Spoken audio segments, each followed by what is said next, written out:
So how do we wean these patients? Okay, if you look at your card, it's going to tell you the strategy behind weaning is called, they call it drop and stretch.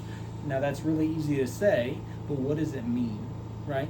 So as our lung compliance improves, secondary to that, which will be happening as our lung compliance improves, is our oxygenation will improve. So as those two things improve, we're going to drop our support, which is, in this case, our P high, by 1 to 2 at a time, if it lets me.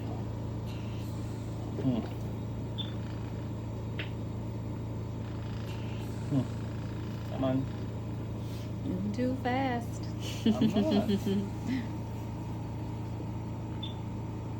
So 1 at a time.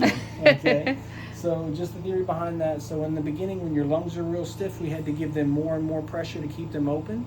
Well, as they heal, as they become more compliant, they don't require as much pressure.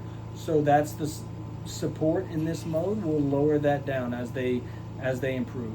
Okay, that's the drop in the drop and stretch method. Okay. While all this is happening, like we touched on in the beginning, our patients should not be sedated to the point in which they can't breathe. They should be breathing throughout this entire time, right? Well, as we lower that pressure, they don't have to breathe on top of that expanded pressure anymore. It's going to allow them to take deeper, more comfortable breaths, which would drive their CO2 down, right? In a natural way, which is a good thing. It's what we want. So how do we wean this mode to give them less ventilatory support? And it's the same as any other mode. We're just going to drop their frequency, right? Because this mode, it's not, this mode is, the main driver of this mode is to oxygenate our patients, right? But we still drop them from that high pressure to aid in ventilation. So if they're ventilating more on their own, we don't have to do that as often, right? So as they improve oxygenation, we're going to lower their pressure. As they improve ventilation, we're going to stretch that time in between drops, which is the stretch part of the drop and stretch method, right? So you're going to kind of continue to play this game. If oxygenation is improving, but ventilation kind of needs to stay there, then you won't.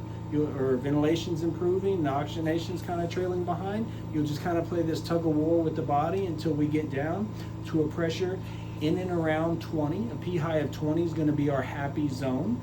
At that point, the discussion with the provider about, hey, are we willing to switch this patient to spontaneous or any other mode? At that point, they can make that decision. Again, I know on our card it says at 20, this is when you flip your patient, this and this. I'm hard pressed to kind of have a hard line with it because every patient's different and every provider is different.